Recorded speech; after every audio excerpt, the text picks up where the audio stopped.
US president Donald ട്രംപിനെതിരെ മോദിയുടെ മാരക തിരിച്ചടി തുടങ്ങി. ഇന്ത്യ 40 രാജ്യങ്ങളിലേക്ക് വസ്ത്രവ്യാപാര കയറ്റുമതി കുത്തനെ ഉയർത്തി. കയറ്റുമതിക്ക് വൻ ആനുകൂല്യം പ്രഖ്യാപിക്കും. അമേരിക്കയിൽ കുറയുന്ന കച്ചവടത്തിന്റെ 10 മടങ്ങ് തിരിച്ചുപിടിക്കാനുള്ള നീക്കമാണ് നടക്കുന്നത്. ആദ്യ പ്രതിരോധ നടപടിയായി തന്നെ UK, ജപ്പാൻ, ദക്ഷിണ കൊറിയ എന്നിവിടെ ഉൾപ്പെടെ തന്നെ 40 രാജ്യങ്ങളിലുമായി പുതിയ ടെക്സ്റ്റൈൽ വ്യാപാര സഖ്യത്തിനാണ് ഇന്ത്യ കളമൊരുക്കുന്നത്.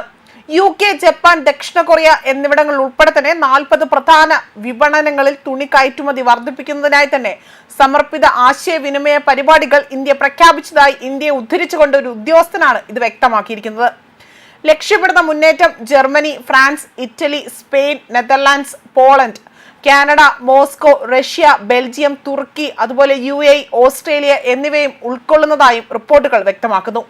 നിലവിൽ തന്നെ ഇന്ത്യ 220-ലധികം രാജ്യങ്ങളിലേക്ക് കയറ്റുമതി ചെയ്യുന്നുണ്ടെങ്കിൽ പോലും UK, ജപ്പാൻ, ദക്ഷിണ കൊറിയ, ജർമ്മനി, ഫ്രാൻസ്, ഓസ്ട്രേലിയ എന്നിവ ഉൾപ്പെടെ തന്നെ തിരഞ്ഞെടുത്ത 40 വിപണികളിലായി തന്നെ വൈവിധ്യവൽക്കരിക്കുന്നതിന്റെ യഥാർത്ഥ താക്കോൽ വഹിക്കുന്നുവെന്നും ഈ ഉദ്യോഗസ്ഥൻ വ്യക്തമാക്കുന്നുണ്ട്.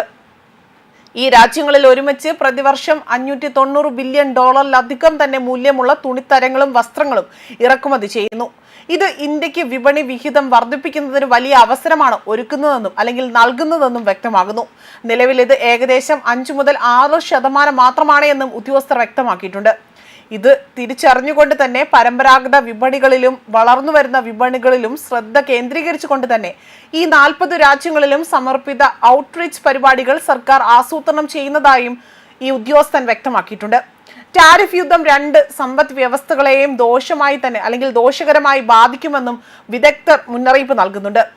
ജയജയത്തിൽ നിന്ന് ശ്രദ്ധേയമായ ഒരു തോൽവി പരാജയ സാഹചര്യങ്ങളിലേക്കുള്ള മാറ്റമാണ് ഏഷ്യ ഗ്രൂപ്പിന്റെ മുതിർന്ന ഉപദേഷ്ടാവായ മാർക്ക് എന്ന വ്യക്തി ഇതിനെ വിശേഷിപ്പിച്ചിരിക്കുന്നത്. ട്രംപ് ഭരണകൂടത്തിന്റെ ഉയർന്ന ഇറക്കുമതി തീരുവകൾ ഇന്ത്യയിലെ പ്രധാന മേഖലകളായ തുണിത്തരങ്ങൾ, വസ്ത്രങ്ങൾ, രത്നങ്ങൾ, ആഭരണങ്ങൾ, ചെമ്മീൻ, അതുപോലെ തുകൽ, പാദരക്ഷകൾ, മൃഗ ഉൽപ്പന്നങ്ങൾ, രാസവസ്തുക്കൾ, ഇലക്ട്രോണിക്കൽ എക്യുപ്മെന്റ്സ്, അത്തരത്തിലുള്ള യന്ത്രങ്ങൾ എന്നിവയെ ഇതെല്ലാം തന്നെ ദോഷകരമായി ബാധിക്കും. 2024-25 ഇന്ത്യയുടെ ടെക്സ്റ്റൈൽ വസ്ത്ര മേഖല മാത്രം $179 ബില്യൺ തന്നെ ഉയരുമെന്ന് പ്രതീക്ഷിക്കുന്നതായും വ്യക്തമാക്കുന്നുണ്ട്.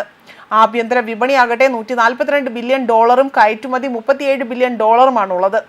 ആഗോള തലത്തിൽ തുണിത്തരങ്ങളുടെയും വസ്ത്രങ്ങളുടെയും ഒക്കെ തന്നെ ഇറക്കുമതി വിപണി 2024 $800.77 ബില്യൺ അത് 4.1% വിഹിതമുള്ള ഇന്ത്യ ആകട്ടെ 6ാമത്തെ വലിയ കയറ്റുമതി രാജ്യം കൂടിയാണ്. 220 രാജ്യങ്ങളിൽ സാന്നിധ്യം നിലനിർത്തുന്നുവെന്നും പക്ഷേ ഇപ്പോൾ ഇത് വളരാൻ വലിയ ഇടമാണ് ഒരുക്കുന്നതെന്നും വ്യക്തമാക്കുന്നുണ്ട്. ടാരിഫ് ഷോക്ക് കുറയ്ക്കുന്നതിനുള്ള വഴികൾ കണ്ടെത്തുന്നതിനായി തന്നെ രാസവസ്തുക്കൾ, അതുപോലെ തന്നെ ആഭരണങ്ങൾ എന്നിവ ഉൾപ്പെടെ തന്നെ ബാധിത മേഖലകളിൽ നിന്നുള്ള കയറ്റുമതിക്കാരുമായി വാണിജ്യ മന്ത്രാലയം ഈ വരുന്ന ആഴ്ച കൂടിക്കാഴ്ച നടത്തുമെന്നും റിപ്പോർട്ടുകൾ പുറത്തു വരുന്നുണ്ട്.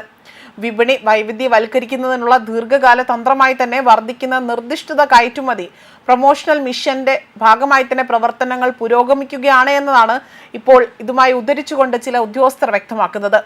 അടുത്ത 2 അല്ലെങ്കിൽ 3 ദിവസത്തിനുള്ളിൽ തന്നെ കയറ്റുമതി വൈവിധ്യവൽക്കരിക്കുമെന്ന് അതിനെക്കുറിച്ച് മന്ത്രാലയം പങ്കാളികളുമായി ചർച്ച നടത്തുമെന്നാണ് ഇപ്പോൾ അറിയാൻ സാധിക്കുന്നതും. ഇതിനെല്ലാം ഇടയിലാണിപ്പോൾ ഇത്തരത്തിലൊരു വാർത്ത പുറത്തു വരുന്നത്. ന്യൂസ് ഡെസ്ക് കർമ്മ ന്യൂസ്.